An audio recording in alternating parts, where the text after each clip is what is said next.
our last coach will be football. Football is actually reporting today. They'll begin practice on Wednesday. Coach Willis has no pressure on him whatsoever. He's following a legend in Bobby Wallace. He has only 6 starters returning and has been picked to win the Gulf South Conference for a 5th straight year. So no shoes to fill there, Coach. But Chris Willis has been an assistant at UNA for 15 years, part of 12 playoff teams, 7 conference championships. We're proud to have him as our head football coach.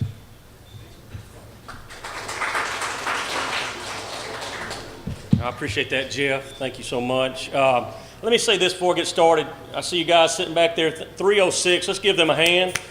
Man, I've been here since 2002. I've been here a long time, and we've got a great partnership with these guys. They help us with team functions, team meals. So, I mean, there's a lot of things. My radio show is going to be down here on Monday night, so I appreciate what you guys do. Great partnership we have with you guys. Well, yeah, here we are. It's crazy to look at it now to where here we've come around full circle. It just seemed like the other day we were watching Coach Wallace give his speech of retirement, and then 2 days later I accept the job, and I'm up in the podium over on campus, and here we are. And my little 9-year-old is about to turn 10. I guess he's been hearing this little saying around the house and coaches, and it's a little jab, I guess.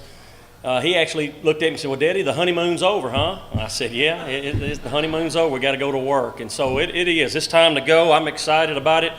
We report today. Today's reporting day for us. And really today is just getting everybody in, moved in, get all the paperwork and things done. And then we'll have a running test tomorrow morning and get going full swing on Wednesday with practice. I brought today with me Coach Borden, our defensive coordinator, and Coach Campbell, our offensive coordinator. I also brought all conference selections and wide receiver Dre Hall and safety Dorsey Norris. They're with us today as well. So I know after this you guys may want to grab people and ask questions, and they're here. And so take a picture of my coordinators, make sure you know who they are. So if you have questions about the offense and defense, skip past me, go to them first, and then you can come to me after that. But excited. I feel like I've been here and done that before, so to speak, but just in a different role. I'm a head coach now, so I mean I've got to put the final stamp on things, and it's, at the end of the day, it's my decision of what goes down. But I've got great coaches. We've worked hard over the summer. I don't know if you've kept up with us on social media. When Jeff puts the articles out there, and I know Jeff McIntyre and him run them also in the paper, but we've recruited well over the summer. We've had to. 30, counting the 27 seniors and about 8 more guys, I want to say around 33, 35 student athletes on scholarship went out the door, okay? And we had to replace that, and that's not easy. We've been after it, though. The summer, we've been grinding, and we brought in, I'm going to say anywhere from 13, 14 guys that we've picked up outside of the high school signing group, and in February, the 30th, we signed. So we got a good group. We should be reporting today around about 115, 116, a good number. I know everybody's kind of, what are we going to be offensively and defensively? Listen, there's a lot of unknowns until we get out here on the field and get going. I know the conference picked us to, my colleagues, all them guys, they picked us to win the conference. That's awful kind of them. I talked to a couple of those guys. I thought maybe I'd had some enemies. I haven't even been in the league long enough as a head coach to know why they picked us first. But, I looked at it and I told Jeff the same thing. When I went to pick who I thought would win, there was 4 or 5 teams I could have easily picked. It's just, the league's tough. We've got 4 or 5 teams that can win the conference this year. And I think it comes down to there's a new coach here. There's a new quarterback here. There's a new quarterback at this place. They've lost some of the defense. And so when you look at it, I think at the end of the day, they look at the tradition that we have here. We play for the national title. We've won 4 in a row. And then also, I want to say this is to my coaches. I think they follow us on Twitter. They follow the articles. They see that we've recruited well over the summer. We've beat some of these guys on some players. So, there's some guys that they wanted that are coming to play for us or reporting today. So it's a combination of both. Offensively, real quick, I'll do this I don't want to go through all the names because you guys can ask me questions on the side, but I'll go real quick with this. Offensively, we worked hard on trying to focus on the offensive line. We're bringing in about 21 guys. If we can't find 5 guys that can block, something's wrong. We got 21 just coming in the door, and we had to improve that position. A lot of injuries there in the past. Just depth issues. And so I think we've got enough to go off of at the offensive line. I'm excited about that group. Wide receiver core, probably the strongest with the position we had in the spring. I'm pointing over at Dre because I know he's looking at me. But my honest opinion, he knows this too. I think he's the best wide receiver in Division II football this year. And we've got a strong group to go along with him. It's a strong group. We got to get them the football, though. And on top of the offensive line in that position, now it comes down to how are we going to focus and get the things leveled out at running back and quarterback. We've got a number of running backs that are going to compete for the job we feel real good about. Terrence Humphrey being a guy that's coming back from a knee injury that's going to, I think, step in and do well. And then at quarterback, we got Blake Hawkins, who left the spring as a starter. He's got some competition, and he knows that. We brought in a guy by the name of Anthony Bruton out of Georgia, a junior college transfer that's going to compete with him, along with some other guys, Matt Markham and Tyler Jeffries, some other guys in camp. But at the end of the day, we're going to put them on the field, and the one that can pick it up, the one that can make the plays, the one that shows us leadership, the one that, that can lead this team. We lost a great player at that position in Jacob Tucker, and that's not easy to replace. The two positions of my concern are quarterback and defensive back. We lost the best player on offense in Jacob Tucker, and we lost the best player on defense in Filbert Marshall. And so they've got some big shoes to fill. Defensively, I'll go real quick there. Coach Borden's side of the ball probably got a lot of new players on that side of the ball. Let's just say what it is. You'll see the roster when it comes out, and you'll see the depth chart. A lot of new guys. We lost a lot on that side of the ball.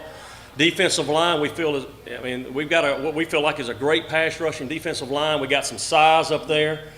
So we're excited about that's Coach Lisco's position. Linebackers, we pretty much lost them all except Johnny Anderson and Wade Miller.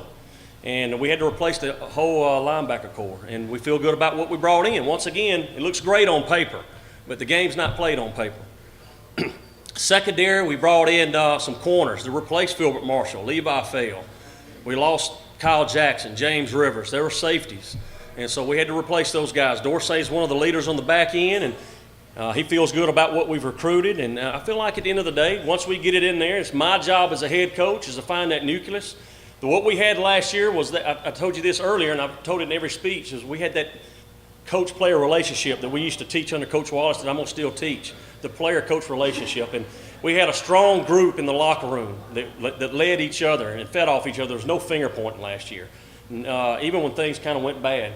And that's what my job is as head football coach, is to find a way to get a bunch of new guys. We've got 115 players reporting today, and I bet 63, 64 of them are brand new guys. They weren't here. They didn't go to Kansas City. They didn't see all what we went through last year. So there's more new guys than there are returners, and it's my job to find a way to put them together.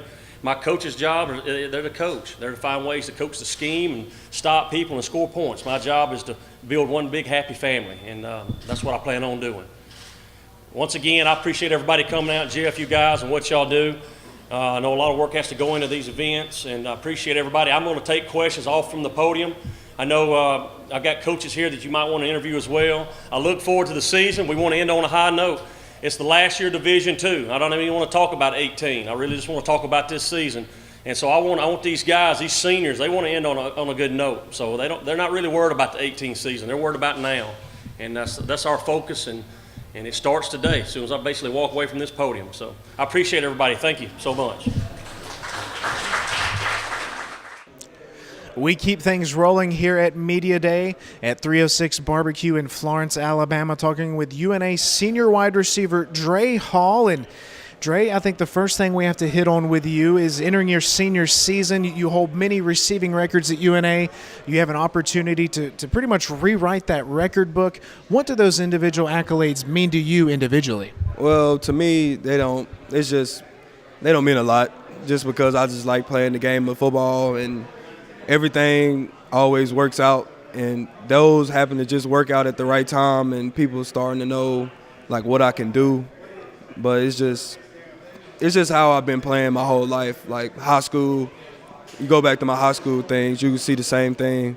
But I just like to give all my thanks and gratitude to my coaches and the offense that I've been playing under for 4 years, and the quarterbacks that have been throwing me the ball, Wingo and Tucker. And whichever quarterback is next, I'm going to love that decision, whichever the coaches make. So, yeah. Dre, you mentioned those previous two quarterbacks you've had. They've been pretty good. They've both been conference offensive players of the year. I guess for you, you're one of the old guys now. You're one of the veterans on offense. So do you feel the need to step up and fill some of that leadership void as a wide receiver? Yeah, I feel like I have to take the leadership role and run with it and try to show everybody the ropes of what we got to do. that's all the coach has been preaching to me during the offseason is stepping up and becoming a better leader because I'm not a talkative person. So I just let my talents and everything do my talking for me, and I just sit back and let everybody do what they want to do. But now I feel like it's time for me to take a bigger role and start speaking, let my vocals do my talking sometimes too.